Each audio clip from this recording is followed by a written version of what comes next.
Good evening and a very warm welcome to one and all, our participants and fellow IPs.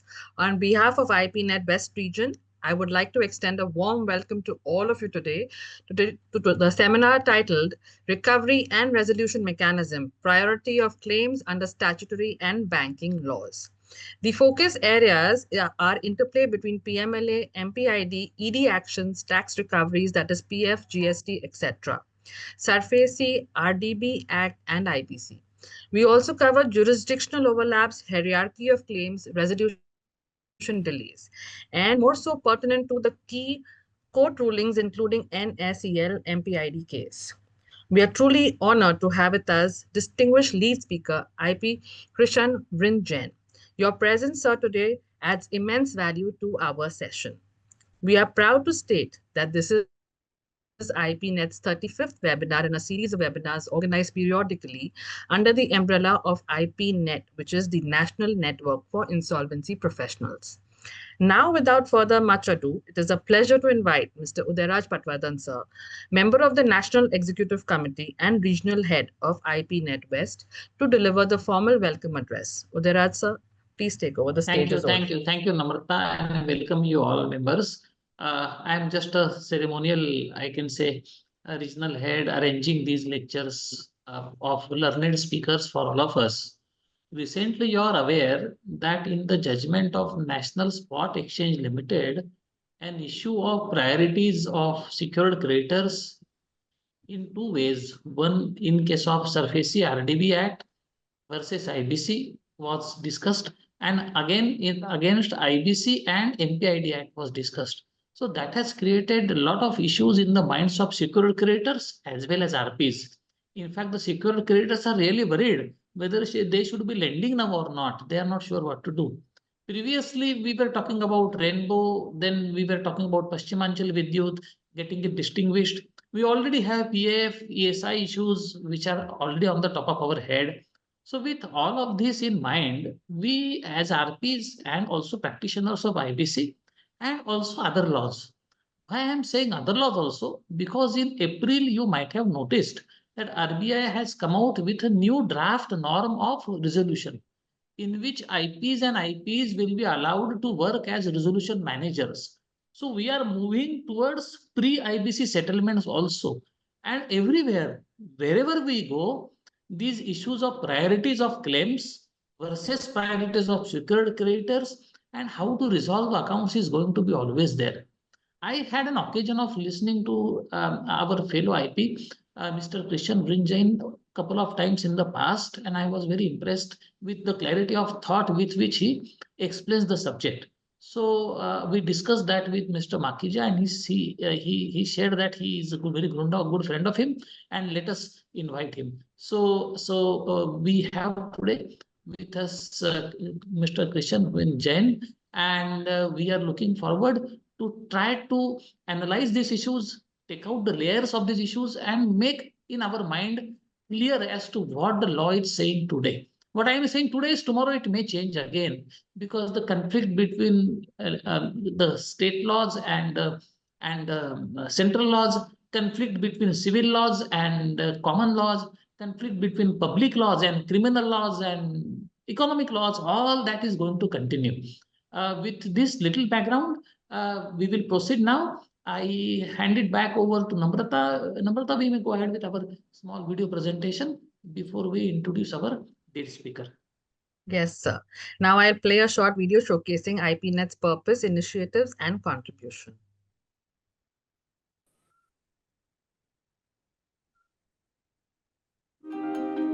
In the fast-evolving world of insolvency and bankruptcy, professionals need more than just knowledge. They need a strong network, continuous support, and a unified voice. As the challenges of the insolvency profession grow, so does the need for a platform where professionals can come together, share their experiences, and find collective solutions. That's why IPNet was formed. Promoted by Transition, IPNet is more than just a network. It's a mission to unite insolvency professionals across India, empowering them with the tools, knowledge, strong leadership, and community support they need to excel. Our purpose is simple: to create a cohesive community of insolvency professionals that stand strong together, advocates for their interests, and drives excellence in every aspect of the profession. At IPNet, we believe in continuous learning and collaboration. Our activities are designed to ensure that every member stays ahead in their field, from specialized study groups that dive deep into critical topics like CIRP, compliances, and many more, to webinars and workshops that bring the latest insights right to your screen. IPNet is your gateway to professional growth. Backed by Transition, a leader in insolvency training and resources, IPNet is committed to promoting the interests of insolvency professionals. Our goal is to ensure that every IP, no matter where they are, has access to the best resources, strong leadership, and a network that truly understands their needs. Join us in this mission to build a stronger, smarter, and more connected community of insolvency professionals. Together, we can overcome challenges, shape the future of the profession, and make a lasting impact. IPNet, National Network for Insolvency Professionals in India.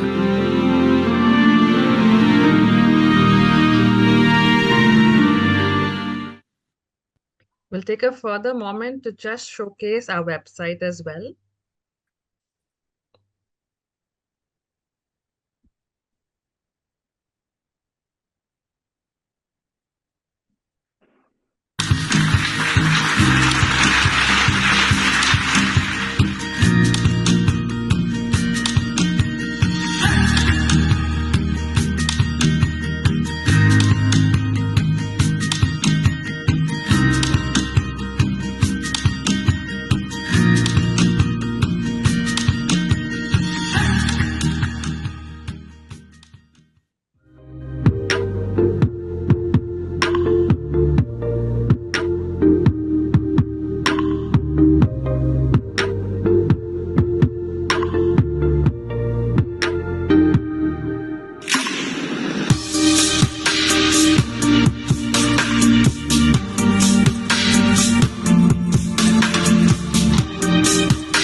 Thank you so much, everyone. Now we come to the introduction of the lead speaker, and I request Mr. Rajesh Shah to kindly introduce the lead speaker of today.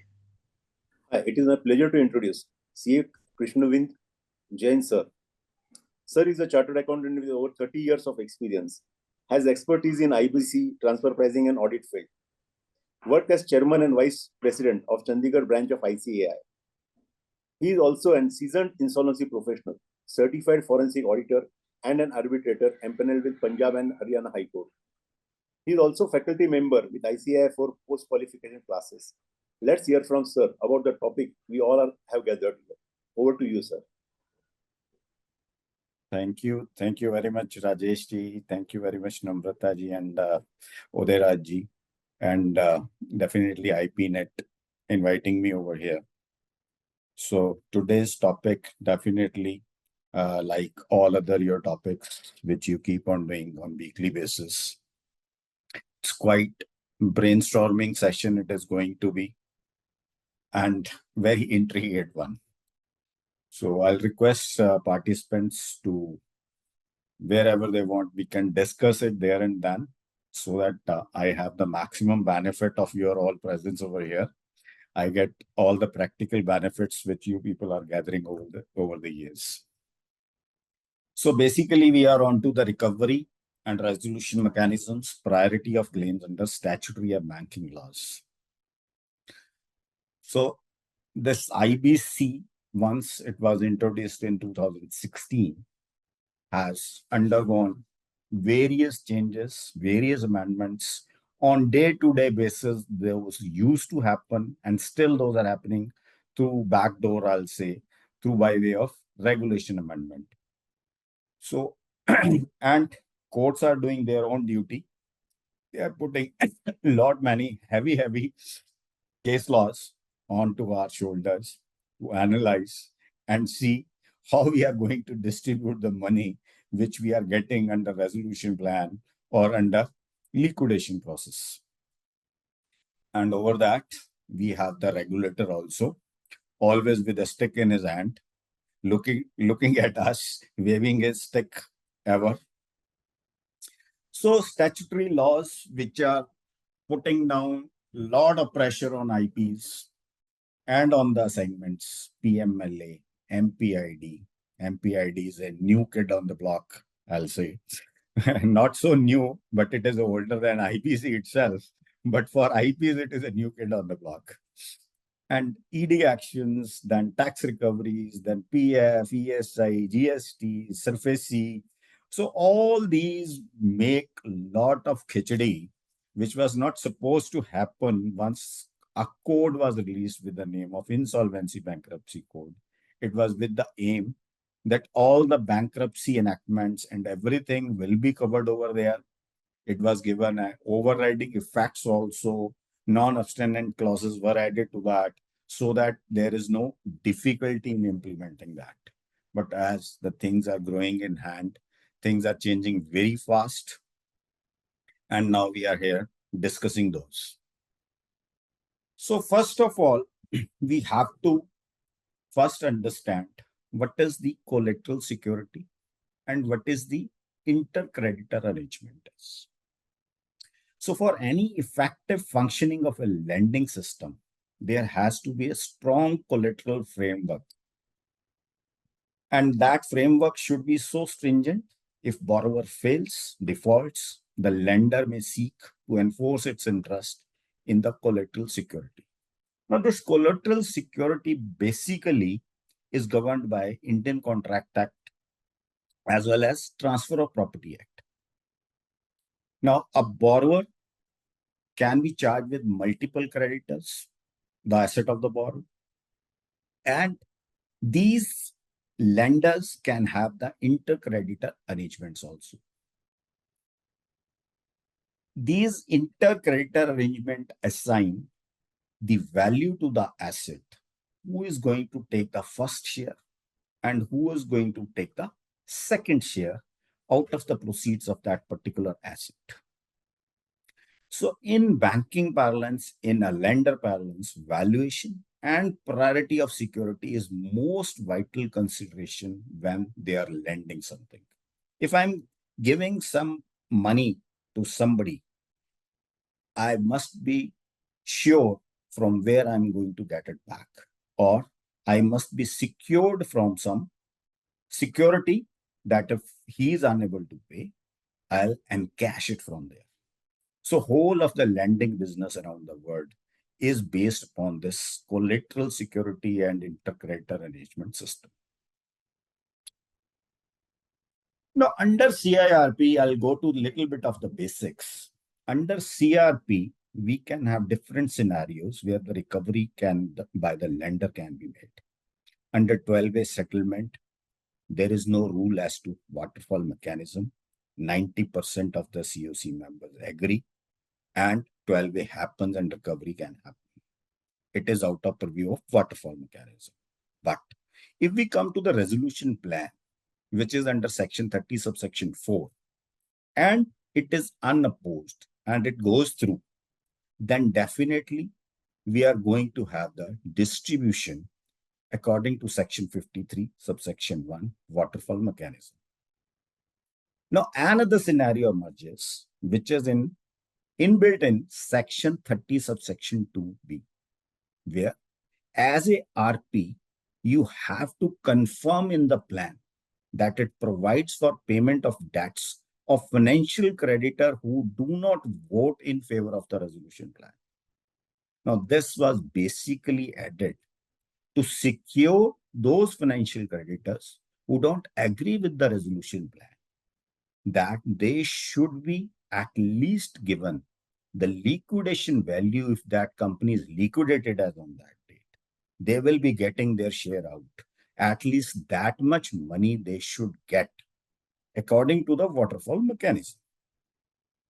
Now, 32B itself proviso is so clear. It says which shall not be less than the amount to be paid to such creditor in accordance with section 53(1). Now, let us see what is happening afterwards. Suppose resolution doesn't happen, we go into liquidation, then we have two different scenarios. Either creditor passes through section 52, he opts out of IBC and enforces security interest and stand outside liquidation. Now, this is another very interesting proposition, which is now being totally wrapped around in the judgments, totally in a different fashion. And second case is secured creditor relinquishes his security and go under the waterfall mechanism as provided under section 53 of IBC.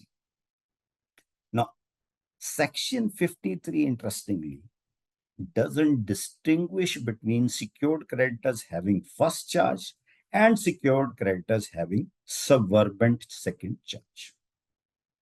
So section 53 is silent in itself. Who will get first share, who has the first right to receive the money, and who has the second right to receive the money. Although waterfall mechanism itself is clear how the money will flow down, but see the secured creditors, that mechanism is altogether silent. Now let us first understand what is the controversy of the one class of creditors inter se. Now this is a very interesting case of Sidbi versus Vivek Raheja, in which this ANCLAT,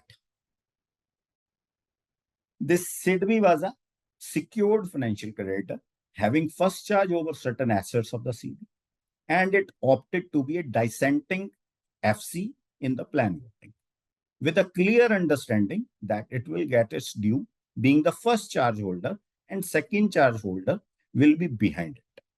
Now, ANCLAT didn't appreciate Sidbi's argument at all. Instead, it relied upon Supreme Court judgment of India Resurgent ARC Private Limited versus Amit Metallics.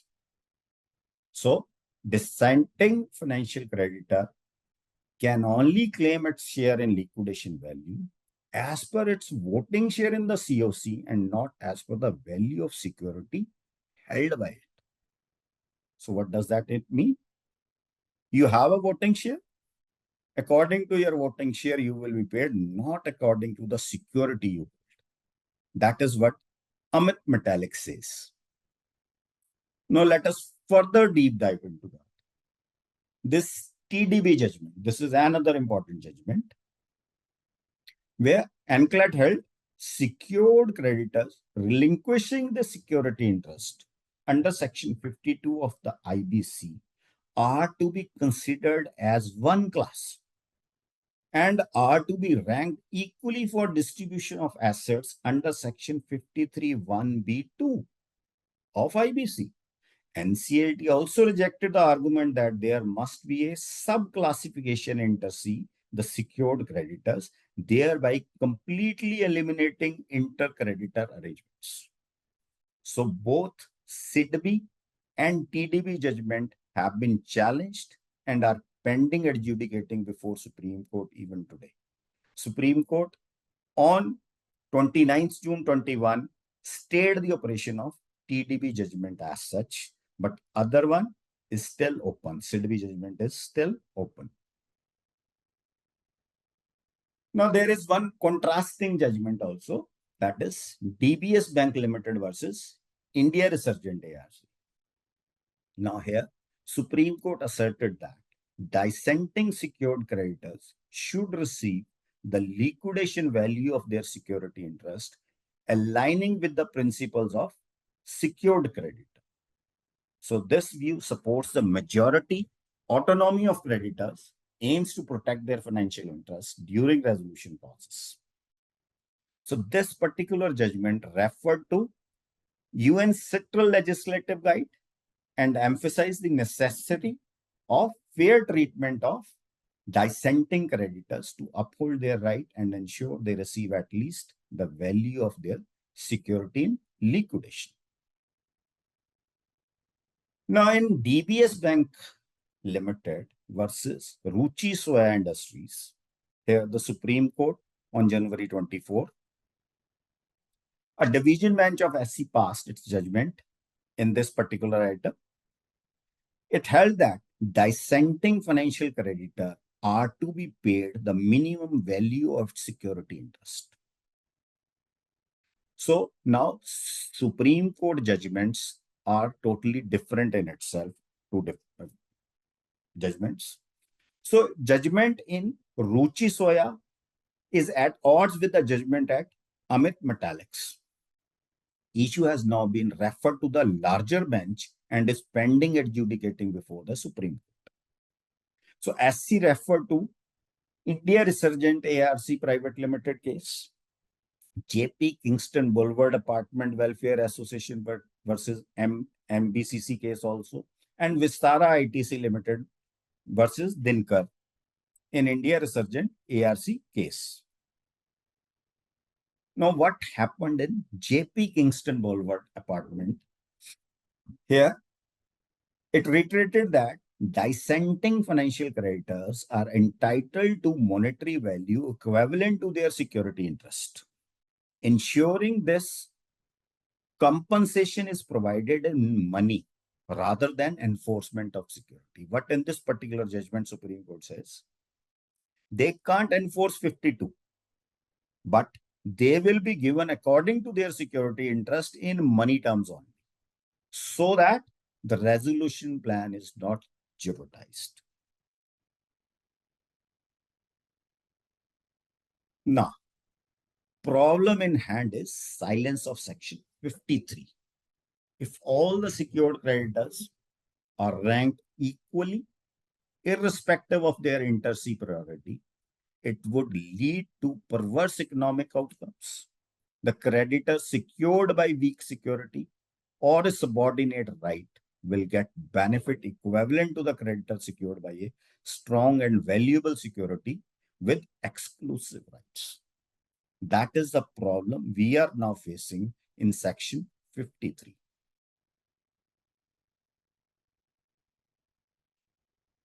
So let us see ICICI Bank versus Sidco Leathers. This is much before in time, before the IBC, which clearly defines what is inter-se agreements means, how priority of charge is to be validated, and how the things are to be distributed in case of winding up.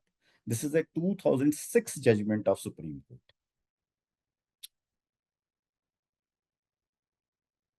So this is my personal opinion. The first line is, ANCLAT in SIDB and TDB incorrectly held that ratio of Sidco Leathers is inapplicable. So ANCLAT in both the cases, SIDB as well as TDB, they said this Sidco Leathers judgment will not apply to IBC. Now, what Sidco Leather actually happened in that case? There, the Supreme Court interpreted Section 529 and 529 of the Companies Act 1956. That is, provisions relating to the distribution of proceeds amongst creditors in winding up regime. Supreme Court observed claim of first charge holder will prevail over the claim of a second charge holder, and on occasions where debts due to both the first charge holder and second charge holder are to be realized from the property belonging to the mortgagor, the first charge holder will have to be repaid first. That is, the amounts would be distributed basis the security available with each of the creditors. Supreme Court held that principles of inter-se priority as envisaged under Section 48 of the Transfer of Property Act would be applicable to Section 529 and Section 529A of the Companies Act, which is a special. Now, I take you back to IBC Code. When IBC Code was introduced in 2016, there were various amendments made to various enactments. Please refer to Schedule 11 of IBC. So Schedule 11, entry number 4 in Schedule 11, what it says, it silently amended some very big section under Companies Act. Section 77 under Companies Act was amended on the day IBC was enacted. What it says? Section 77 in subsection 3, after the words the liquidator, the words and figures appointed under this act or the Insolvency Bankruptcy Code 2016, as the case may be, shall be inserted. Means whatsoever conflict between Company Act and IBC was there was amended due to this amendment in Companies Act. How that happens? Let us read through section 77 subsection 3, amended section. Notwithstanding anything contained in any other law for the time being in force, no charge created by a company shall be taken into account by the liquidator appointed under this act or IBC, as the case may be. Further, or any other creditor, unless it is duly registered under subsection 1 and a certificate of registration of such charges given by the registrar. So what does it mean? So any liquidator who is being appointed under IBC while doing distribution under section 53 will have to read through section 77 subsection 3. Now 77.3 will not get any override of 238 of the IBC because there is no conflict. That conflict has been resolved. The liquidator has to read through that. Why I'm making you read through this section? Because all these judgments which I've discussed never discussed this amendment at all. So what does it mean? Section 53 is to read through Companies Act section 77 subsection 3, which talks about the complete inter-se agreement between the creditors, how priority of charges are being decided, how the charge is to be read. Now what UNCITRAL and BLRC says. UNCITRAL legislative guide recognizes and recommends creditor rights, ranking of priority, and claims existing prior to the commencement of insolvency should be respected. Even BLRC says it borrowed the same principles and recommended their incorporation in IBC. So this shows inter-se priority of charges at all stages of life cycle of a loan is a paramount practice basis on which global lending industry functions. So this was basic on what is charge, what is inter-se, how it is to be regarded. Now let us now look at IBC and EPF. So I call it the first judicial chip made on section 53. Now let us first understand the preview of this section 53 vis-a-vis section 36 subsection 4. So exclusion from the liquidation estate.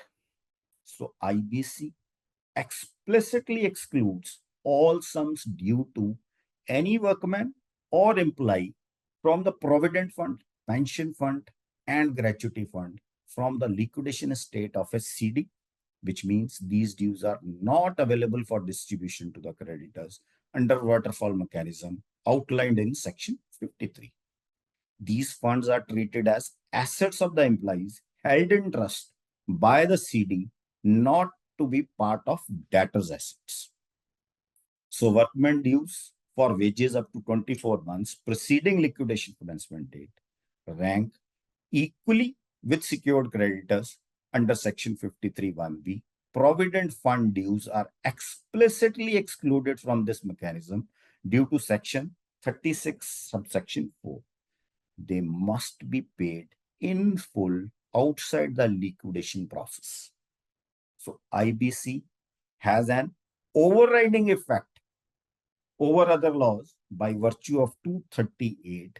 However, courts have clarified that this doesn't diminish the priority of the EPF dues as they are protected under section 36 subsection 4 and are considered implies assets, not corporate assets at all.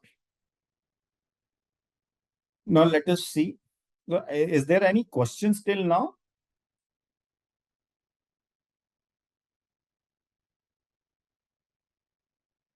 Okay. Sir, we have posted Yeah. in the chat box. I will also declare now that if there are any queries that come up to anybody's mind, please raise hand or put it in the chat box. And the speaker has conveyed that they will take it up during the lecture only. So we can do that. Okay. So, Okay. Let us. so on take the, further. sir, Yeah. this is Ganesh here. Yeah. Since you have moved on to the next topic, so Yeah. now because it has gone to the larger bench, today on the interstate distribution, Yeah. where there are conflicts day in and day out. Yeah. What does today's law stand? Because as you said, it's gone to the larger bench now. So Yeah. where do we stand today on this? Today, 53 as such as on today is a confused one. Inter-se agreement, what court says shouldn't be given effect to, since once you come under the fold of secured creditor under section 53, they say you are becoming part of that class and that class is equal. But what I have made you read through the 11th schedule, the amendment through entry number 4 in the 11th schedule, in the section 77 subsection 3, that makes you read through 77 subsection 3, which says the liquidator under IBC has to validate these charges. Means he has to read through those charges. Once liquidator is made to read through those charges, then you have to see the inter-se relationship between the creditors. So as such, what at the time of introduction of IBC, it was put forth, has never been discussed in any of the judgments which we have discussed right now before the honorable courts. thank you so much, sir. With due respect, sir, Yeah. there's one honorable enclave judgment who stated Yeah. section 77 is not mandate. I mean, that cannot come in the way. I think it's enclave Chennai, if I remember correctly. Yeah. They have said that not complying to section 77 does Yeah. not nullify the security interest. If I remember correctly, I'm just sharing with Yeah. you. Sir. Yeah. Yeah. Yeah. Thank you so Okay. much. Thank you so much. Sir, may I come in? With your Yeah, please. Sir, you mentioned about section 77.3. Now, 77.3 pertains to registration of charge. Now, mostly any bank which is lending you against second charge, Yeah. will definitely ensure two things. One, that he has permission of the first charge holder to give Yeah. money under second charge. Two, Yeah. he will ensure that the charge is registered, right? Yes. With registration. So Yeah. what I say is that means what I will generally believe is that mostly all good lenders will ensure that registration of the charge is definitely done. So how does 77.3 alter the situation? It alters that in case you are appointed as liquidator, you have to validate the charge through the mechanism of 77.3. So once you start validating charges according to 77.3, else you will ignore the charge at all. What 77.3 says. Then you will automatically accept the first charge and second charge position. Okay. So you are a liquidator appointed under IBC. You have to read through 77.3. Sir, 77.3 is saying that the charge should be registered. Only it is restricted to that, or it is stating that 77.3 states that the inter-se priority has to be observed. Yeah. What is inter-superiority? That is what we are discussing. So ISA 77.3 only states that the only condition for the liquidator to accept a claim is that he has to first see whether the charge is registered under section 77. Yes, because it clearly says, I'll read through 77.3 now. If you can take it on the Notwithstanding screen, anything sir, if you contained can in take it any on the other law. screen, please. Yeah. Notwithstanding anything contained in any other law for the time being in force, no charge created by company shall be taken into account by the liquidator appointed under IBC or any other creditor unless it is duly registered. So if charge is registered over here, first charge is registered, second charge is registered, then it has to be taken into account by the liquidator. That is what the law says. So once you have to take in account those charges, you have to take in account the priority also according to first charge and second charge. Okay. Okay. So you are, sir, can I put, basically now I understood you are saying that not only should the charge be registered, but as per the charge, if it is first charge, second charge, then according to the agreement, the liquidator will take cognizance of the charge also, means the quality Yes. of the charge. Yes. Okay. So Okay. we Thank you. have two queries, one for Mr. Ravindra Belayur and then from Mr. Ganti. Ravindra Yeah. Belayur first. Yeah, please. Yeah, Mr. Belayur, Ravinder ji, kindly. you have to unmute and speak. Okay, till he comes back, Ravi ji, please go ahead. Ravi ji, please. Yeah. Good evening. Section 77 of the Companies Act is an evidentiary section. Yeah. And does not go beyond that. Yeah. It is only basically talking of the evidence that a liquidator has to consider for Yeah. recognizing the charge. Yeah. It really doesn't talk of first charge, second charge. In fact, the terms Once first you charge, recognize, second, recognize the right, charge that there is according a to charge. 77 sub 3. Yeah, that the charge, these secured creditor, because if you look at the winding up provision and the waterfall there, as the waterfall is not the first time in IBC, it is there from 1913, First Companies Act, and even in the Presidential, Insolvency Act and all that, you will find that the terminology has not changed much. Yeah. It was all secured everywhere creditors it is then, same. it is secured creditors now. And the phraseology that we use in trade parlance, first charge, second charge, subservient charge, these are trade parlance. These are not present in any law. The Transfer of Property Act, Section 48, talks of only time. Any charge which is precedent in time will be above that which comes later, subject to any agreement to the contrary between the creditors concerned. Yeah, that So line that subject to the is contrary in 48. Section 48 is the one which talks of ranking of charges. Ranking of charge. Yes. Section 77 of Companies Act is only evidentiary value. Now, why that is not applicable in IBC? There is a reason for it. It has got superseded by a later law which gives other additional evidentiary value in the regulation. That is why now 77 is no longer valid for liquidation under IBC. It is not that it is wrong. It is just that it has got expanded with other means of validating it. Because when the Companies Act was drawn, they did not take into cognizance registration under CERSI, which has now become mandatory. Raviji, they amended 77.3 to be precise by entering through Schedule 11 entry 4. Had your concern been taken by the legislature at that time, they must have included the SURFACE charge certificate also and a normal mortgage, English mortgage and other mortgage also over there. They don't do that all the time. So that is why courts are required, because if agar parliament perfect hota, to koi court hi nahi hota. So I mean, that much leeway we have to. We are all humans.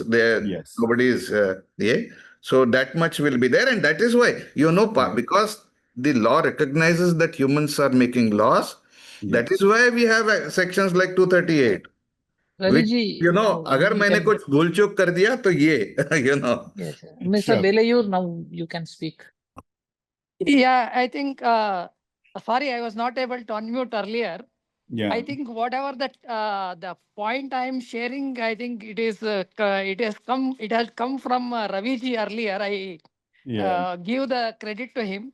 See, I think Sure. under section 30, I don't remember the exact subsection. Yeah. There also there is a word called intersect. First of all, I would like to thank you, Krishnu and Vrunda Jainji, because Yeah. you have taken us through in a very nice manner, the Yeah. explaining the basics. That is very useful for all of us. I just wanted to make 2 points. Inter se rights, there is a Yeah. word in one of the subsection of 30. That is one. Yeah. Second, I think uh, one of the NCLAT judgments, I think maybe what you referred, or in one Anil Goyal's case or some similar case, I don't Yeah. remember the exact. There it is stayed. I mean, that is you mentioned also. So Yeah. if it is stayed, that means the understanding what I have is any liquidator, Area judgment. any liquidator. Yeah. You have also explained, brought the sections 77 and all. Who Yeah. has to who has to distribute today, he Yeah. can't do blindly section 53. That is Yeah. one. Yeah. And I am not sure whether what I am going to tell, whether my understanding is correct or not. See, the recent judgment, Yeah. Supreme Court judgment, said that if there are something to do with public policy, Hmm. such acts cannot be overwritten by Section 238.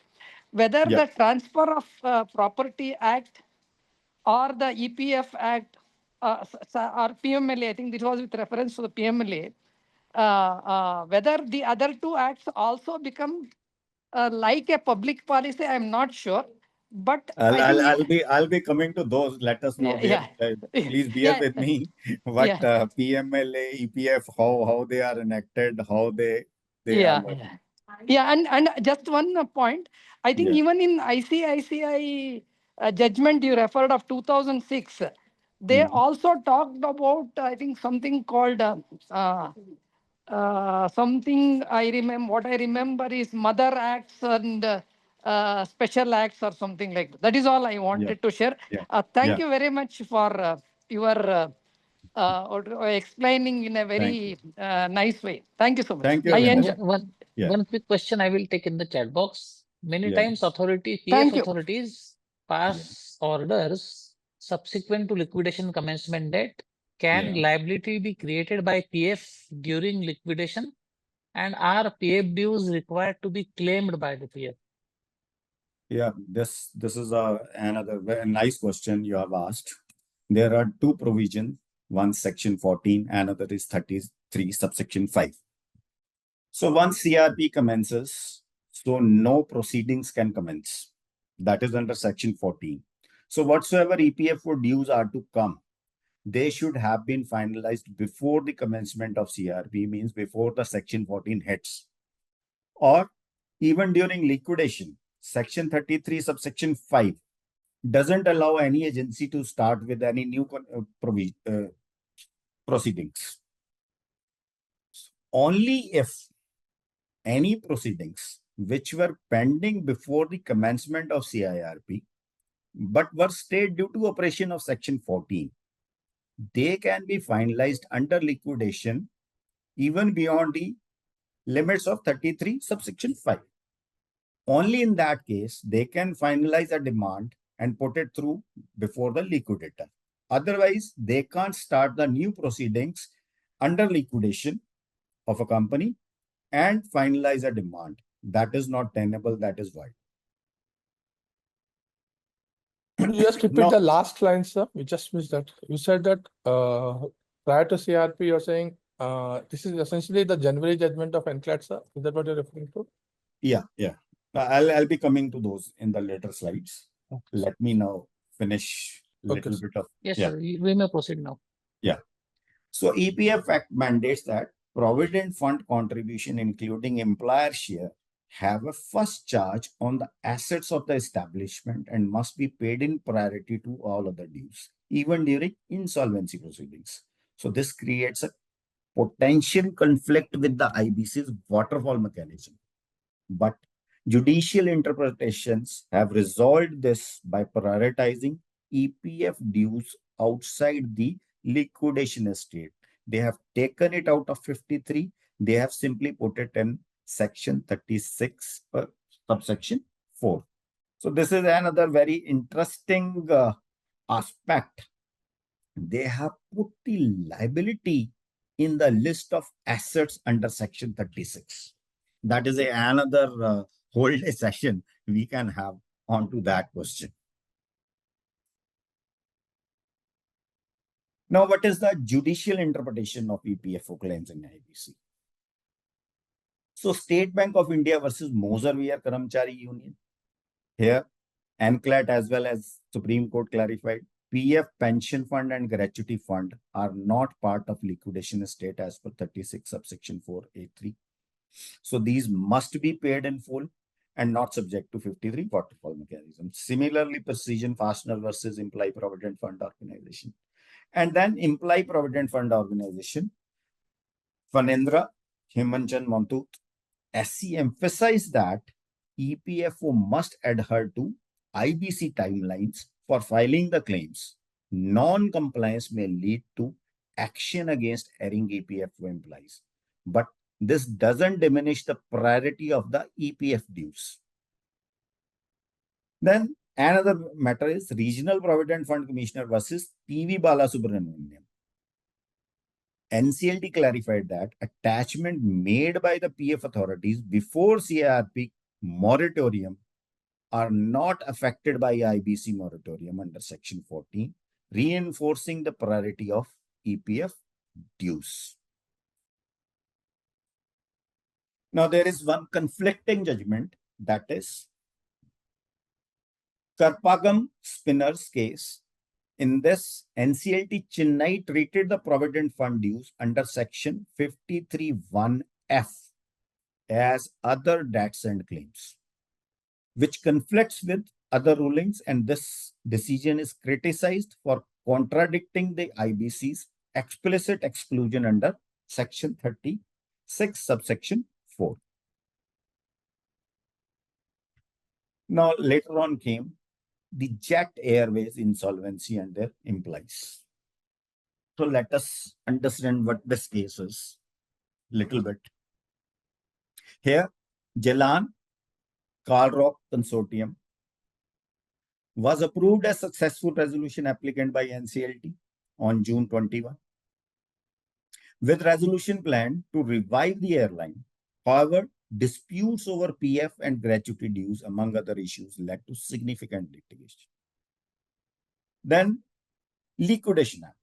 Due to SRA's failure to implement the plan, Supreme Court ordered liquidation of Jet Airways on November 7, 2024, under its power under Article 142, citing delays and inefficiencies. Now, ANCLAT ruling in October 22, what it says in Jet Airways. In Jet Airways Maintenance Engineer Welfare Association case, ANCLAT directed the RA to pay full PF and gratuity dues up to the insolvency commencement date, less any amounts already paid under the resolution plan. Tribunal held non-payment of these dues will violate section 30 subsection 2E of IBC, as they are statutory obligation under EPF Act. Now, I am failing to understand certain things. If EPF is a statutory obligation, why income tax and GST are not the statutory obligations? The RP was directed to compute the dues within 1 month and communicate them to the SRA for payment. Ruling clarified that PF dues must be paid in full, irrespective whether Jet Airways maintained a separate PF account as they are the employee's asset. Here, RP said and SRA said there is no separate fund for PF is being maintained in the company. So court says nothing doing. Even if there is no separate account, you have to pay it. So these were the challenges raised by SRA and RP in JET. RP and SRA said PF dues should be treated under Section 53 waterfall mechanism because Jet Airways had not maintained separate PF fund as required by the EPF Act. They contended that without such fund, these dues were not exclusively available for the employees. NCLAT rejected this argument, affirming PF dues are employees' assets held in trust, regardless whether a separate fund was maintained and must be paid in full up to the commencement date. Resolution plan included a demerger of majority of employees to another company, Airjet Ground Services Limited. What here happened? NCLAT clarified employees transferred to AGSL were not entitled to PF and gratuity dues as part of the insolvency process, as the demerger was not considered a termination of services. This limited the scope of PF claims for some employees, being they not terminated from the employment. So gratuity kab milegi? When you're terminating the services. So these gratuity dues, in case of continuation of employment under resolution plan, is not payable. Now let us see what happens to GST and IBC. Now here, the overriding effect of IBC comes into being. Section 238, it provides, it will prevail over CGST.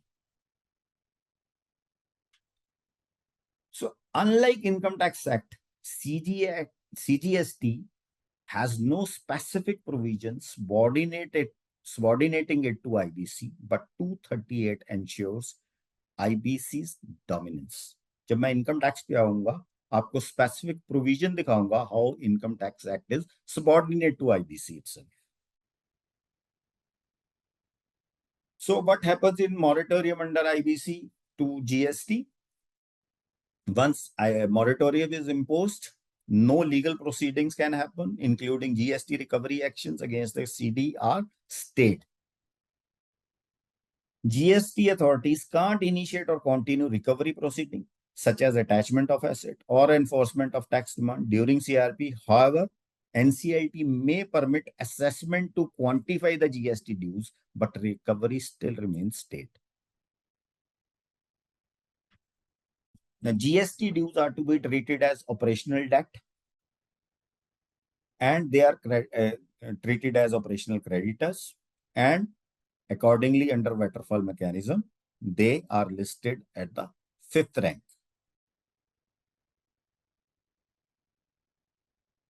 Now, under clean slate principle, once plan is approved under 31, CD is discharged from pre-CRP liabilities, including GST dues, unless explicitly included in the plan. The clean slate principle ensures dissolved entity starts afresh. But here comes one spook, that is Supreme Court judgment of Rainbow Papers Limited. So here, court classified certain statutory dues like state tax as debt owed to secured creditor in specific cases, creating ambiguity. While this primarily addressed state VAT, it may influence GST claims, potentially allowing the authorities to assert higher priority through this conflicts with the IBC intent. Now, Rainbow Paper. Supreme Court held that statutory dues secured by a charge on the assets could be treated as secured debt, potentially elevating the priority of tax claims. The dismissal of review petitions against this ruling suggests GST authorities may push for similar treatment, though this remains contentious. Section 48 of the Maharashtra VAT was totally different. It's straight away provided. If something due, it will be treated as a first charge on the property of the CD. Now, CBDT has issued circular dated 23rd March 20, directing GST authorities to file claims with RP or liquidator during CRP or liquidation process. Court has clarified GST authorities can't bypass the IBC process by initiating independent recovery actions during CRP or liquidation. So this is in the case of Sundaresh Bhatt liquidator and liquidator of ABG shipyard cases.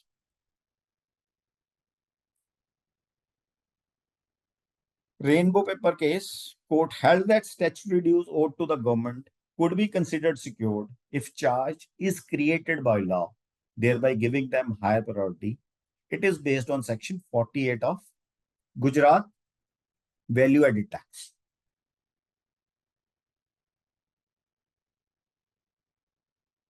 Now let us see what is the situation under Income Tax Act and vis-a-vis IBC. Here again 238 provides overriding effect.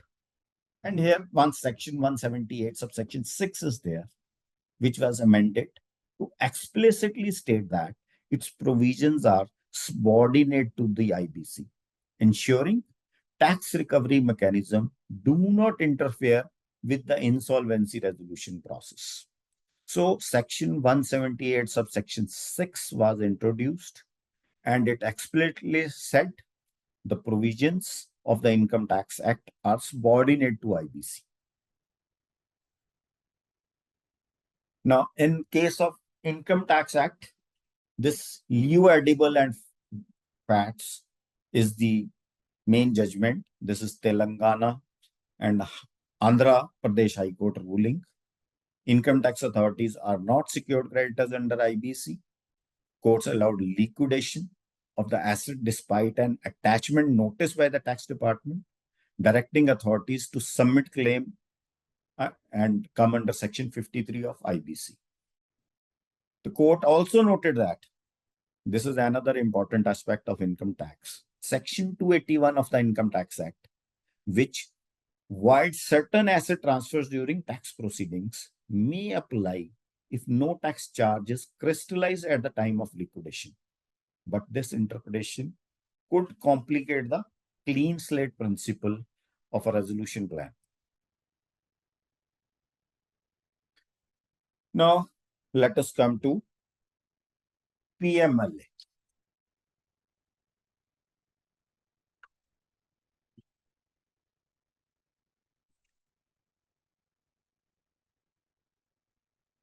Now, what is the objective of PML and what is the objective of IBC? Some questions I think so are there. Mr. Avel. Yes, sir. Yeah. So, sir, regarding this EPFO dues, I think you have correctly pointed out the J. Davis judgment in the case of CIRP. Yeah. But what we also understand is that there is a Sunil Kumar Jain judgment in the case of Sundaresh Bhatt, liquidator of ABG Shipyard, which has upheld the principle that during CIRP, if workmen employees have not worked, the concept of no work, no pay will apply. Yeah, definitely. That judgment has further clarified that in case the funds are insufficient to contribute towards the provident fund dues and the gratuity dues, the liquidator cannot be compelled to pay from the liquidation estate. Yeah.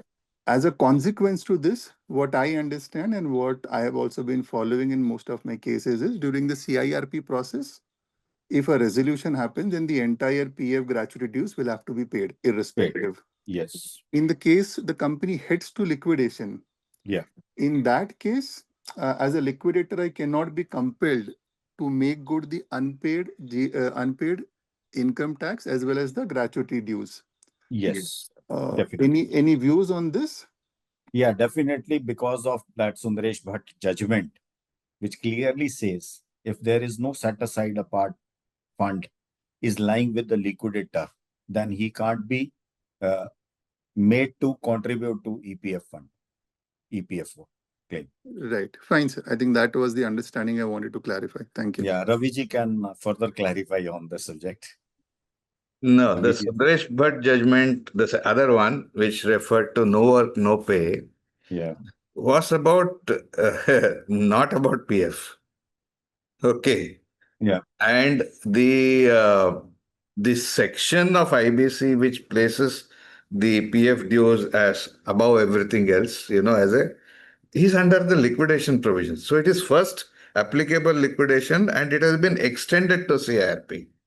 So to have a view where that it is applicable to CRP because there is a Jet Airways which says so, it goes against the explicit text of the law which says it is definitely applicable in liquidation. There is no two ways about it. At least, I mean, I would say. And there is a reason behind all this. Let's get down to what is Actually, it. the judgment Avelji was saying Uh, is very much clear, where the court says if liquidator doesn't have the funds, he uh, can't be made to contribute to EPFO. I know that it has got so overridden by subsequent judgments. So let us not get back to, because if you look at any law Yeah. or any provision of law, and over the 100 years, you can't pick up something which is 100 years old, which has been overridden 20 times after that. Yeah. You have to, whatever is the last word on the law, right or wrong, Yeah. is to be followed. Okay, so today the Jet Airways thing and whatever is the one which holds the fort. It might change tomorrow, we don't know. Okay. Yeah. But in terms of, for us, it's important that how do we act? Okay, ultimately that's the thing, so that we don't get into that. There, the safer part would be to largely hold mentally that where it's a question of directive principles of state policy under the constitution, they will generally override laws which favor institutions. Okay. I Generally. Okay. pose one question now to the all gathering over here.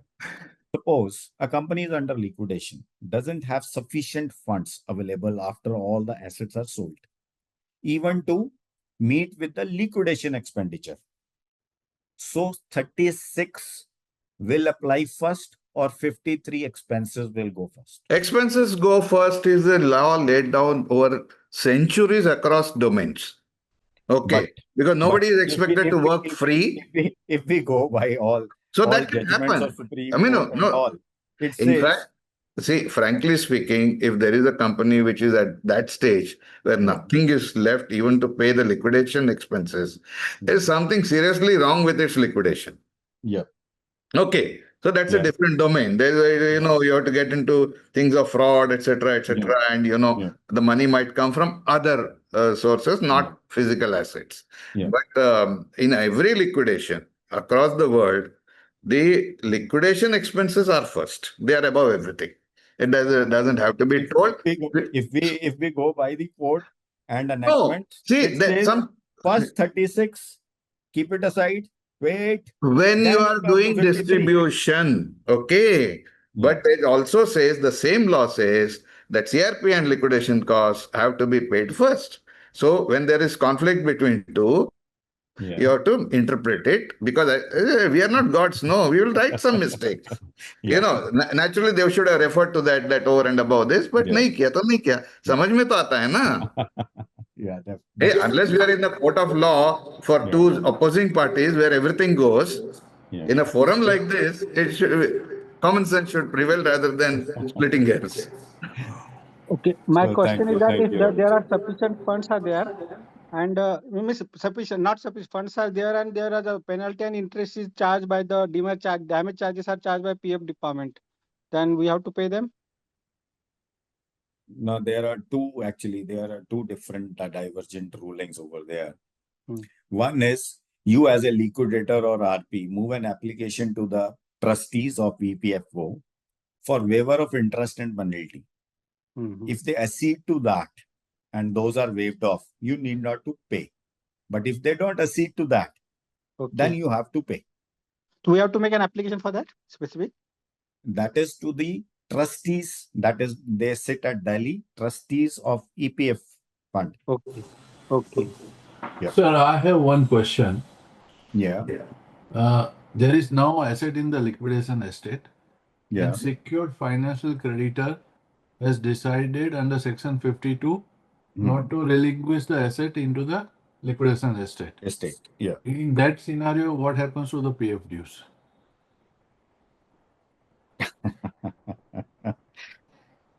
Even then, So that that is distribution very has clear. to happen. Yeah. All dues have to be paid first by the secured creditor. Yes. There So is no doubt about that. 36 is to be satisfied by the secured creditor, even if he goes for section 52. Because there is no asset in the liquidation estate per se. The asset is there, but security interest is being enforced under section 52. And section 52 enforcement is even distribution is in accordance with 53. And what court says, EPF dues are separate from waterfall mechanism. Those are to be kept aside first. So even secured creditor who is having the imposition of security interest has to first pay the dues under section 36. Then he has to come to the waterfall mechanism of 53.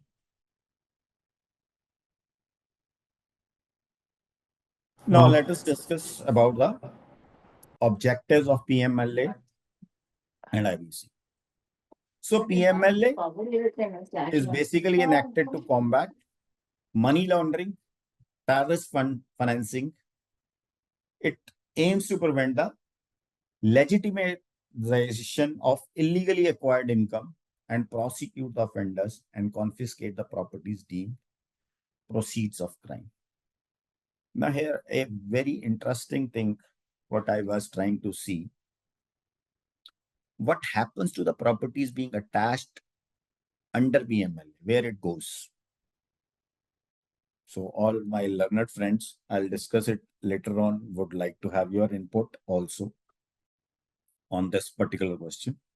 So ED is empowered to provisionally attach such properties under Section 5 if they are believed to be linked to the money laundering, with the attachment finalized by the adjudicating authority under Section 8 of PMLA. And PMLA contains a non-abstinent clause under Section 71, giving it precedence over other laws in the matters of money laundering. This is very important. And IBC designated to streamline insolvency process, as we know, and it has non-abstinent clause under Section 238, which prioritizes its provisions over conflicting laws. Now let us see what is happening over here and what are the key areas of conflict between these two. Asset attachment versus moratorium. Now under Section 40, moratorium is imposed, halting legal actions against CD's assets to facilitate resolution. However, PMLA allows ED to attach properties identified as proceeds of crime even during CRP, creating a jurisdictional clash. ANCLAT in Varsana Ispat versus Deputy Director ED held, Section 14 of IBC doesn't apply to PMLA attachments if they predate the CRP, as PMLA addresses criminal proceedings distinct from IBC's insolvency focus. Conversely, NCLT Mumbai in Sterling SCZ ruled IBC Section 238 overrides PMLA, prohibiting attachments during the moratorium due to IBC's later enactment and economic objectives. Now, second area is Section 32A IBC, which was introduced in 2019. It grants immunity to CD and its assets from prosecution, attachment, or confiscation for pre-CRP offenses once resolution plan is approved, provided there is change in management or control. This provision aims to ensure clean slate for the successful RA. Now, Delhi High Court in Bhushan Steel reaffirmed that 32A shields CD from PMLA prosecution post-resolution, prioritizing IBC's revival goal. However, this amenity only applies to CD, not to the individual former directors. They are liable under PMLA. Now, ED's role as a creditor. Now, a key question is whether ED can be considered as a creditor under IBC. Courts have generally held ED acting under PMLA doesn't qualify as financial or operational creditor, as its interest lies in confiscating proceeds of crime, not recovering debts. Now, harmonious construction conflict. Courts have emphasized harmonious interpretation to balance PMLA's objective of curbing financial crime with IBC's goal of economic revival. Delhi High Court, in Axis Bank case, clarified that PMLA prevails in matters of money laundering, but should coexist with IBC, protecting bona fide third-party rights of the secured creditors. The Supreme Court in Manish Kumar versus Union of India upheld 32A's constitutional validity, emphasizing its role in facilitating resolution without burdening new management with the prior liabilities. Now, Supreme Court in Innovative Industries and in CIT versus Monetas Path has leaned toward IBC's precedence due to its non-obstinate clause and the later enactment, particularly post 32A. And PMLA's criminal scope, NCLT in Rotomac Global versus Deputy Director clarified PMLA proceeds target individuals involved in money laundering, not the corporate entity as such, and thus can continue against former management despite IBC process. So what is the potential misuse happening of IBC? So concerns exist.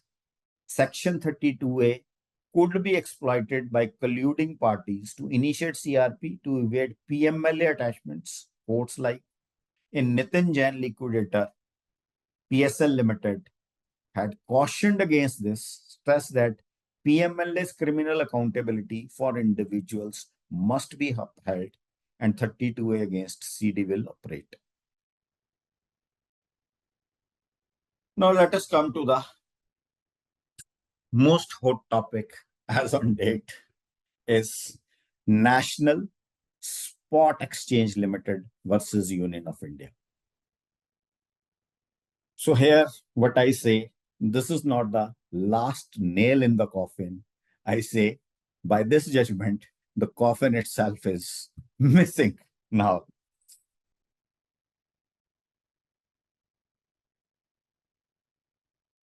Now here, what happened? Let us go through the facts of this case. This is a very unique case, very unique judgment, and given all together on different plane. In April 2012, Department of Consumer Affairs issued show cause notice to NSCL for allegedly violating exemption terms. By July 2013, Department instructed NESL to halt new contracts and settle existing ones, after which NESL suspended operations on 31 July 2013. Subsequently, around 13,000 investors claimed they were defrauded by 24 trading members, leading to default of approximately 5,600 crores. Criminal complaints, enforcement actions, and lawsuit followed. Kindly remember the figures, and I'll be discussing those with you. 13,000 investors, total default of 5,600 crores, and there are 24 trading members. In the process of recovery,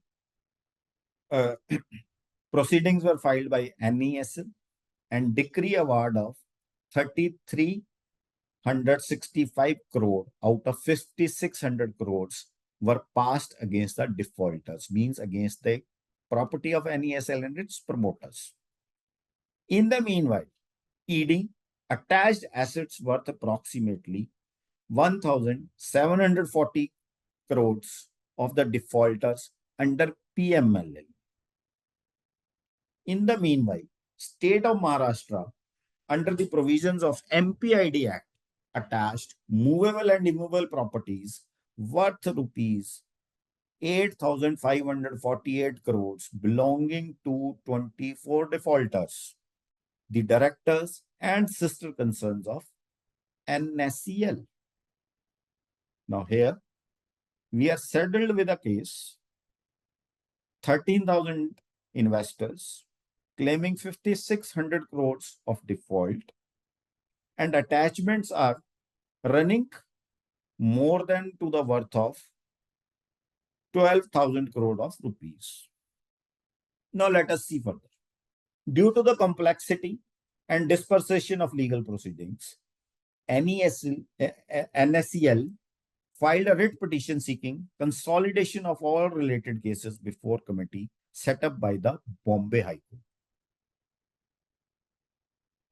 On 4/5/2022, Supreme Court exercises power under Article 142 with the objective of attaining holistic solution. It creates a Supreme Court committee for this particular matter.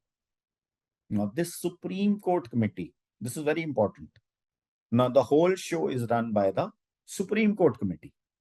The Supreme Court committee raises an issue as to whether secured creditors would have priority of interest over assets attached under provisions of PMLA and MPID Act by virtue of provisions of SURFACI Act 2002 and Recovery of Debts 1993. Here, committee addressing the said issue concluded by in 2023, giving overriding effect the secured property being in the nature of proceeds of crime. Just look at the wording of the committee, what they are saying. The secured property being in the nature of proceeds of crime as held by the attachment orders, no priority of interest can be claimed by the secured creditors against such property. Now, what Supreme Court committee held? All the properties of these 24, as well as other NESL related parties and NESL promoters, are from the proceeds of crime. So no priority can be given to the SURFACI as well as Recovery of Debt Bankruptcy Acts. So as regarding properties attached under MPID Act, on which secured creditors laid their claims, the committee further concluded that provisions of MPID Act would override any claim for priority of interest by the secured creditors in respect of property which has been attached under MPID Act. So this is a very interesting case. Now what happens? Section 40 and security interest goes for a toss. Further, this committee passes an order concluding properties which were attached under Section 4 MPID Act prior to imposition of respective dates of moratorium of the judgment debtor as well as garnishee under Section 14 or Section 96 of the IBC, the property having been vested in the competent authority appointed by the state of Maharashtra, such properties were not liable to be made part of insolvency proceedings at all and could be available to the said committee for realization in terms of order of 2022 passed by Supreme Court. It further concluded that as regards the property which were out to be attached after date of commencement of moratorium, means which were not attached before Section 14 or 96. What will happen to those? They further say, the assets of the judgment debtor, garnishee, CD, which were not yet attached under provision of MPID, the decree holder would be entitled to pursue its claim as financial creditor secured financial creditor, as the case may be in such individual cases under the provisions of IBC. Now let us see what is section 4 of the MPID. That is attachment of properties on default. It is also with the non-abstinent. This is a state legislation and it has the non-abstinent clause. And it is very much clear, notwithstanding anything contained in any other law for the time being in force, whereupon complaints received from the depositors or otherwise, government is satisfied that financial establishment has failed to return the deposit after maturity or on demand by the depositor, to pay interest or other assured benefits, or to provide service promised against such deposit, where the government has reasons to believe that financial establishment is acting in calculated manner detrimental to the interest of the depositors with an intention to defraud them, and if government is satisfied that such financial establishment is not likely to return the deposits or make payments of interest or other benefits, or to provide service against which the deposit was received, the government may, in order to protect the interest of the depositors of such financial establishment, after recording reasons in writing, issue an order by publishing in official gazette attaching the money or other property believed to have been acquired by such financial establishment either in its own name or in the name of any other person from out of deposits collected by the financial establishment. This line in red is very important. So I was totally shocked when this judgment came. I was trying to understand how the CD and the property of the garnishes can be attached by a state legislation, and overriding effect of 238 can go in for a toss. So this is the red line which is being used in the judgment of Supreme Court everywhere you will see.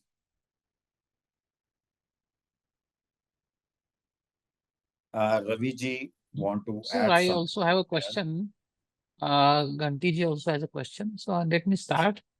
Now, the wording is similar to PMLA, proceeds of crime.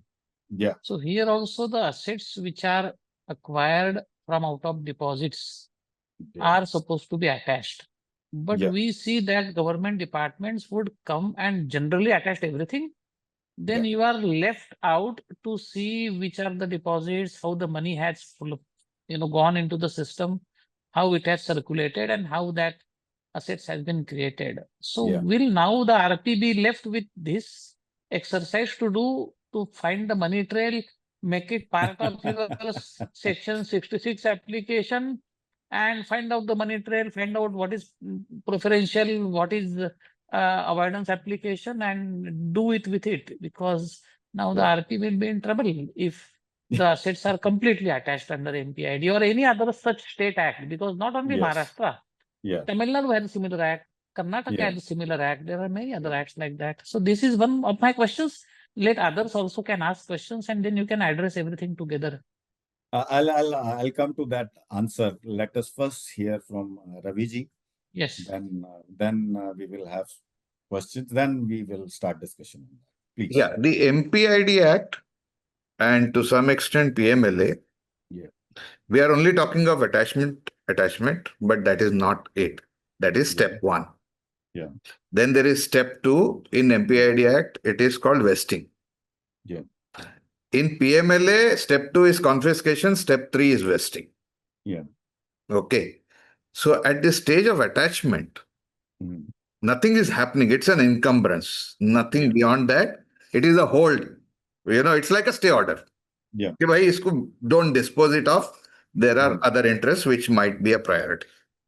Now, under MPID Act, after that first stage, by way of a gazette notification, when the state government issues that these properties are now attached, the next step is that the special court comes into play. Yeah. And before that special court, everybody who has a grievance can lay out their case. which can include in this like this, that if there is a moratorium under IBC, the court adjudicating will authority not will vest decide. that property. That is the competent outcome. authority, they say over Okay. there. So all the attachment which resulted in a vesting is now hit by section 36 subsection 4 of IBC. Yeah. So there is no conflict. It is out. It is no longer an asset of the CD the moment vesting happened. And it can happen only before CIRP commences. It can't happen afterwards. That is clarified. So vesting which has happened before is like as if it is taken away. आपका वो है ही नहीं. Okay. Yeah. But secured creditors can still, file their application before the special court. They can prove that, this is not related to that, some other, arguments, whatever they want to give. I mean, those are depend on facts and not any point of law. And they can even succeed if they can prove that this has nothing to do with your MPID thing, totally different. We have financed it separately, etc., etc. Okay. Now you will say, why does this government use a bulldozer? Well, governments always use bulldozers. उनको झाड़ू नहीं मालूम. Okay. So they don't pick and choose. They'll say, पहले सब कर लो, बाद में देखा जाएगा.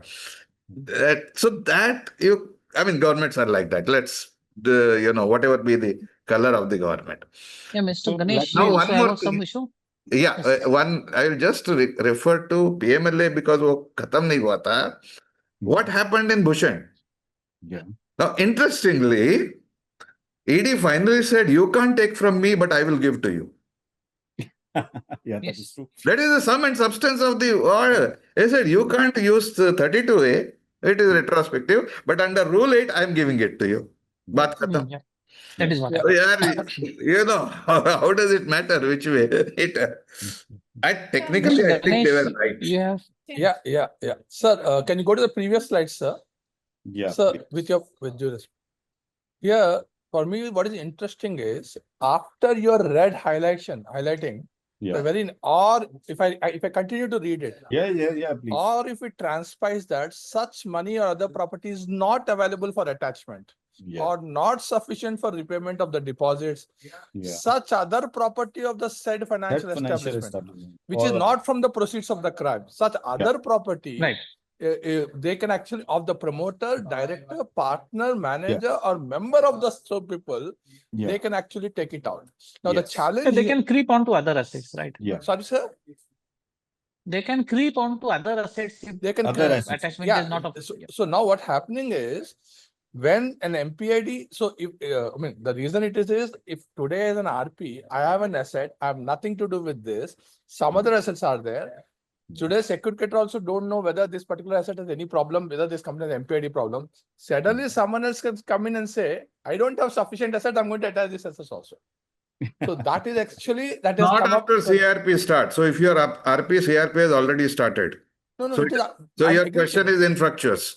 No, sir, what he is saying, some order is already passed, not in the knowledge of RP and the court. That's exactly what happens, sir. And ignorance of law is no happening. excuse. It's a standing law. Let's not get into that. No. I think we are talking about the impact of law, sir, not about whether RP is to that extent. I think both are okay. Something which was not implemented cannot Mr. Ganti, let Mr. Jain address. We will all try to stay away from commenting as much as possible, unless the question is directed to us. Handled the whole judgment scenario, how they take it out of the complete context of IBC, then how they are discussing all the matter relating to the articles of the Constitution and their inherent powers.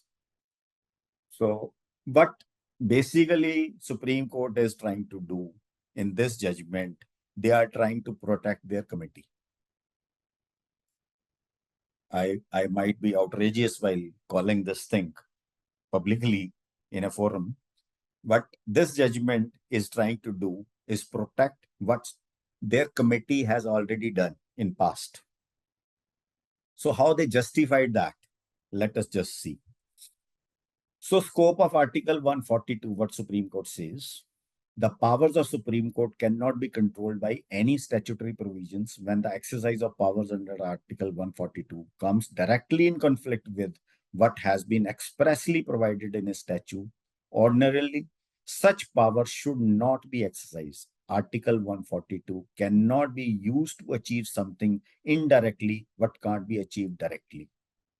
Now, Supreme Court does find substance in submission made by the learned counsel appearing for the appellant secured creditors that while exercising the power under Article 142, express provisions in other relevant statutes should not be ignored, particularly when the exercise of powers under Article 142 would directly be in conflict with what has been expressed provisions in that statute.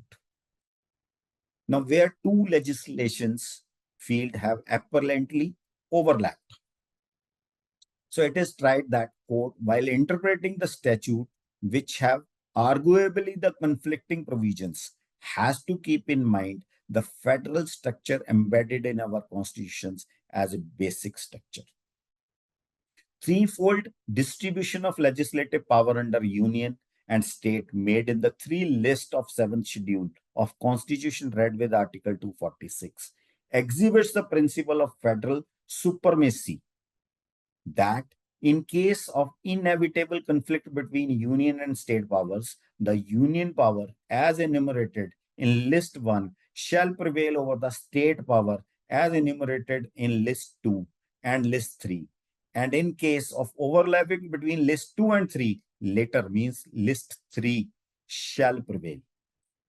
In view of such distribution of legislative powers, situations have arisen where two legislative fields have apparently overlapped.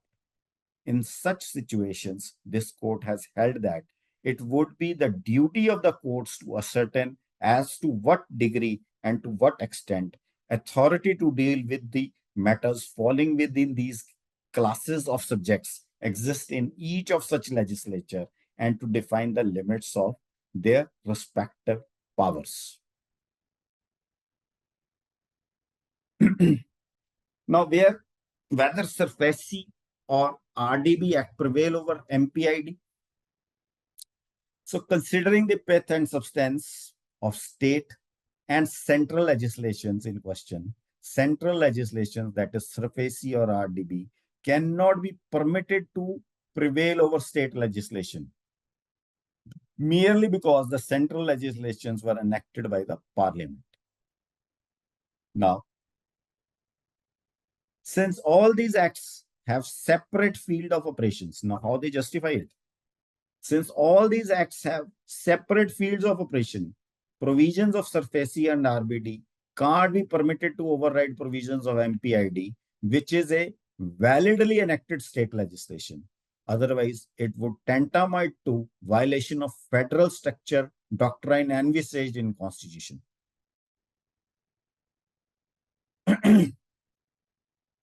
The respective legislation power of union and state are traceable to Article 245 to 244 of the Constitution. State qua the Constitution is federal in structure and independent in an exercise of legislative and executive powers.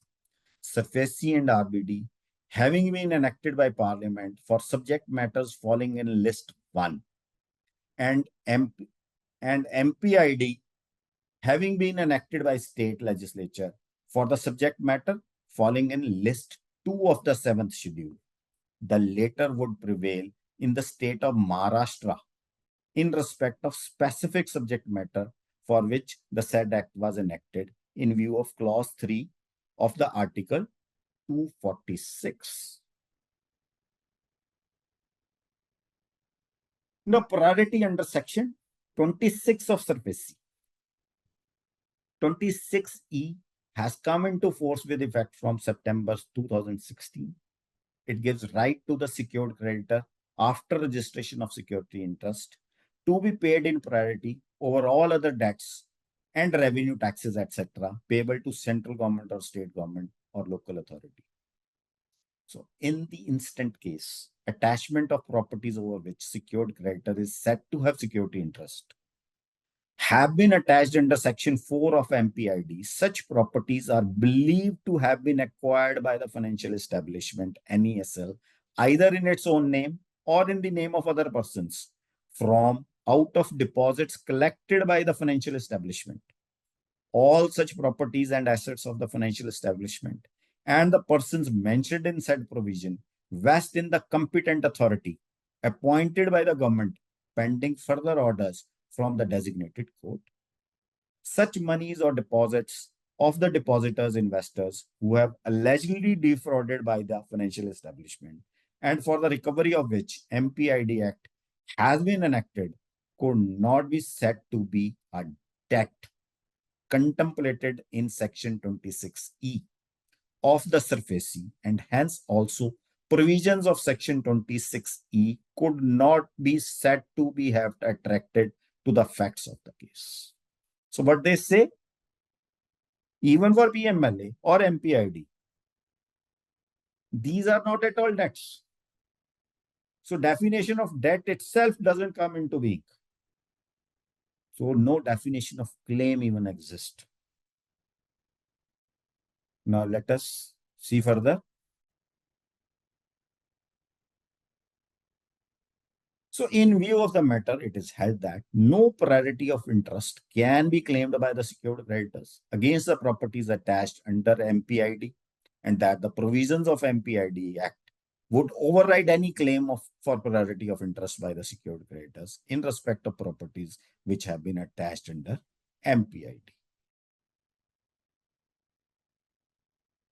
Now, Supreme Court further justifies there is no overlap in MPID and IBC. So subject matter of IBC being in bankruptcy and insolvency is relatable to the entry 9 of list 3 concurrent list. MPID Act being enacted for the matters relatable to entry 1, 30 and 32 in list 2 of the state list, and IBC having enacted for the matters relatable to entry 9 in list 3 concurrent list. The provisions of Article 254 would not be attracted at all. The issue of repugnancy or conflict as contemplated in Article 254 would arise only when state legislation and central legislation both are relatable to the entries contained in list 3 concurrent list of 7th schedule. So they say they are from different lists, they are for different domains. There is no overlap. So in the instant case, there is also no overlap or inconsistency between the provisions contained in IBC and MPID Act.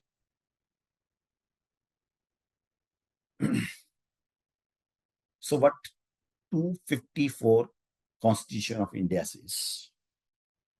Inconsistency between laws made by Parliament and laws made by legislatures of the states. And 1 and 2 are very important over here. If any provision of law made by legislature of state is repugnant to the provisions of law made by Parliament, which Parliament is competent to enact, or to any provisions of existing law with respect to one or the matters enumerated in current list, then subject to the provisions of clause 2, law made by Parliament, whether passed before or after the law made by the legislature of such state, as the case may be, the existing law shall prevail, and the law made by the legislature of state shall, to the extent of repugnancy, be void. That is what Section 1 says of Article 254. But court covered it under 2. So 2 says, where law is made by legislature of state with respect to one of the matters enumerated in concurrent list contains any provisions repugnant to the provisions of an earlier law made by the Parliament or an existing law with respect to that matter, then the law so made by the legislature of that state shall, if it has been reserved for consideration of the President and has received its assent, prevail in that state.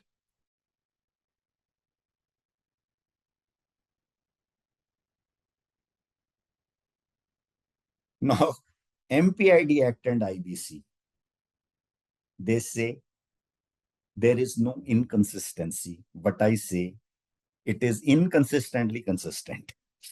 Or it is so. Section 14 of IBC has a connotation which is very much different from Section 4 of MPID Act. The proceedings under IBC arise out of debtor-creditor relationship of the parties. Section 14 of IBC, which pertains to moratorium, a declaration has to be made to an order by the AA prohibiting the acts mentioned therein. Therefore, Section 14 of IBC is consequent upon the order passed by AA declaring moratorium. However, so far, the attachment of properties under Section 4 of MPID is concerned, it is beyond the realm of the debtor-creditor relationship as contemplated in IBC. A conjecturing reading of Section 457 of MPID Act makes it clear that through Section 4 subsection 2 states about attachment of properties being vested in the competent authority appointed by the government, such vesting would be subject to the orders passed by the designated court, as Raviji was explaining us. The Honorable Court therefore sees no inconsistency between the provisions contained in MPID Act and IBC. In the absence of, they say, in the absence of any inconsistency having been brought on record between the provisions contained in MPID Act and in IBC, Section 238 of IBC, which gives override effect to the IBC over other acts for the time being in force, cannot be said to have been attracted over here. So this is what MPID vis-a-vis IBC says. So in that view, the properties of the judgment debtors and garnishes attached under the provisions of MPID Act would be available for the execution of the decrees against the judgment debtor by the Supreme Court Committee, despite the provisions of moratorium under Section 14 of IBC. So as a consequence, both orders passed by Supreme Court Committee stands vindicated and upheld.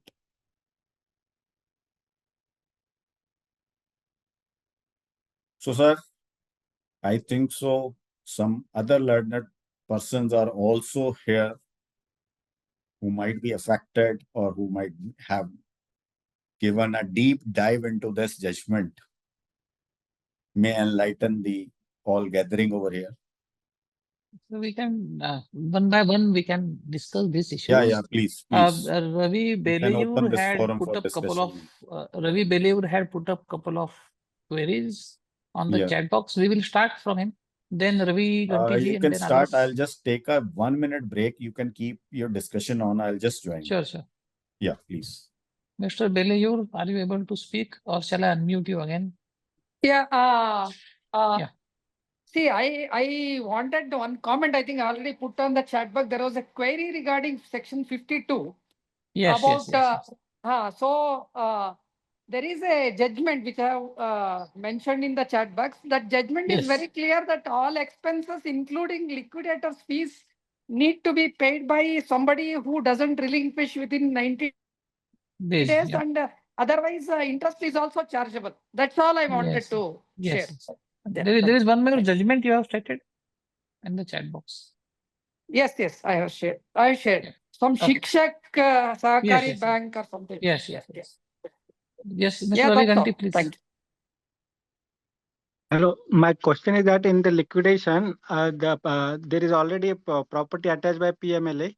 So with the now because of the judgment, I am able to make an where my question one is where I can supposed to make an application, whether NCLT or PMLA court, and whether it can be recovered.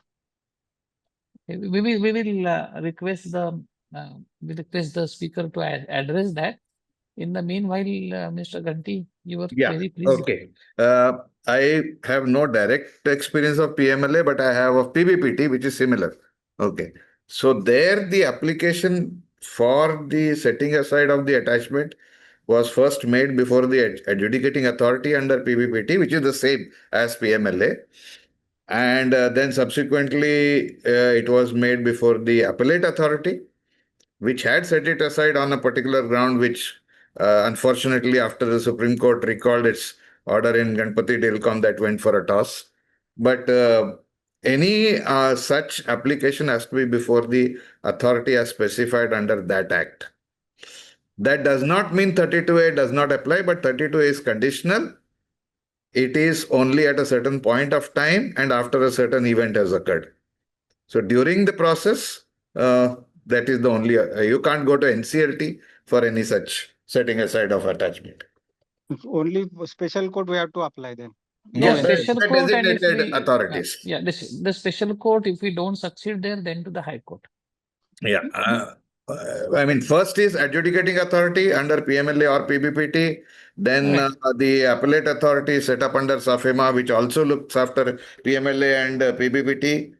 And then, of course, Supreme Court, actually, not High Court. Okay. On the MPID thing, just as an example, if I can give, so there is an attachment, there is a vesting, there is a moratorium under IBC.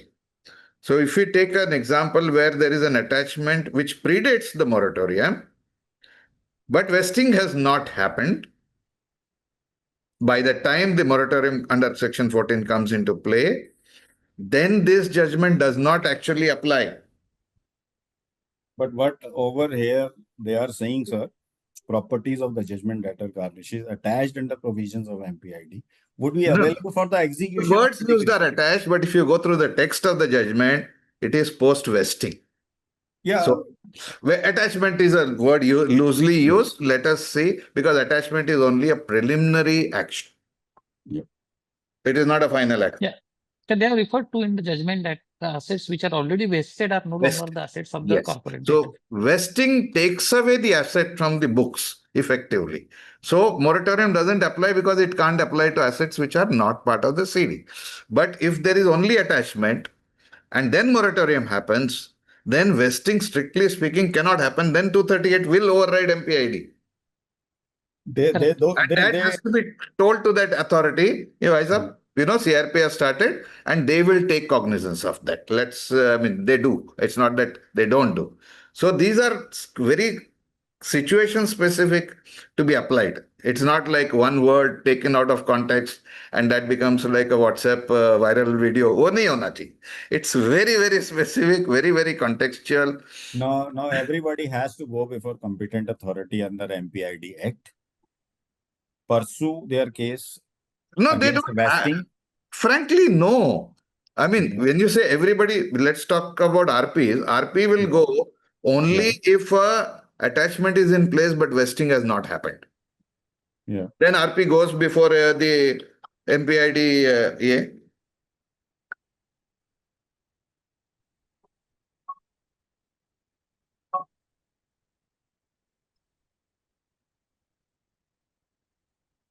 Yeah. Anybody here? Yeah, Mr. Ganesh, you wanted to say something? Yeah, you can go ahead. Yes, sir. I just wanted to link the couple of judgments that came together to relook at again everything. While Mr. Ganti also said that we can go to the competent authority.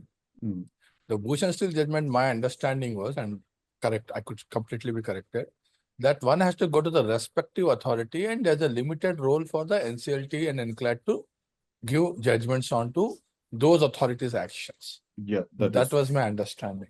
Yeah. Therefore, if even MPID does they have done only attachment to Section 4 and vesting did not happen, one has to go to that court and not to the adjudicating authority, in my view.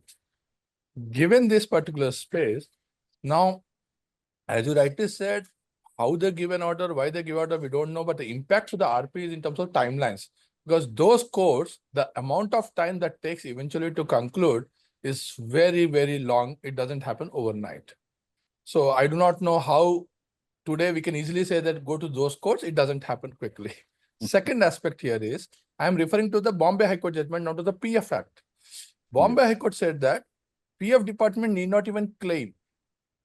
And there is on priority. I could just stand corrected. That was a recent judgment. Maybe I couldn't read completely. If that is the case again, then today in Supreme Court's Bush and Steel judgment says that they are outside everything. NCLT and NCLAT cannot stop it. So whether my liquidation commences or not doesn't matter. Can PF department continue to issue orders under section 7Q, 14B after liquidation commencement date? Whether they should be taken under priority the moment their order comes to the liquidator is the question I have. So the question I already answered on this part. If the proceedings commenced before section 14 and those were stayed due to section 14, then under liquidation, they can again resume those proceedings, which were before section 14 in place before the EPFO. But if there were no proceedings pending before EPFO, no order was there, then they can't start a fresh proceedings under liquidation. Once CD gets under liquidation, then section 33 subsection 5 explicitly prohibits starting of any new proceedings. Thank you, sir. I we do have a will question. have to, sir, now wind up. I also have a commitment Yeah, and sure. have to go on another forum at 6 o'clock exactly. Sure. Sir, I do have a So, question. May I ask a sir, question regarding sir, PF? sir, we Yeah, cannot please, take please. questions at this stage, sir. I will have to stop Just now. related to this, this Sir, I 14, know all questions will be related to this only, sir, but I will have to stop at this point. It is 52. Okay. We abide by the time. Birinji, can you but share your number so that I can Yeah, raise this? it is below my slides, 9417009490. it is there, yeah, 9417009490. Okay, So can you this WhatsApp has me. been, you can see at the slide, sir. Please, it is Yeah, on I'll the share the slide. slides Yeah, please also. note it down. Yeah. Yeah. So it was a wonderful session. Krishanji, it was a complex subject, and you have represented this with excellent clarity of thoughts before us, and that, of course, made us also having confidence in how we treat this particular issue. I thank you very much. On behalf of IPNet, we would like to present you one memento virtually. It is being shared. So Okay. this will reach you in physical form to your office. And I So- thank you on behalf of the IPNet and Mr. Ashish Makija. He couldn't join because of some personal difficulty today. So thank you very much. Thank you very much, sir. Thank you for joining Thank you. and Thank being you. here. I request now Suhasini Ashok for the announcement of the next seminar from from the IPNet South team. Suhasini ji, please. Yeah. Hello. Yeah. Good evening. Good evening. Yeah. Good evening. Good evening. Good evening, everyone. It was very insightful session, sir. We have heard it from you, all the case laws, and really enjoyed the session thoroughly. And on behalf of IPNet South, we invite you to the next session. The topic would be court craft. So I request all the members who are present here to kindly join, and also request other co-professionals to join the session.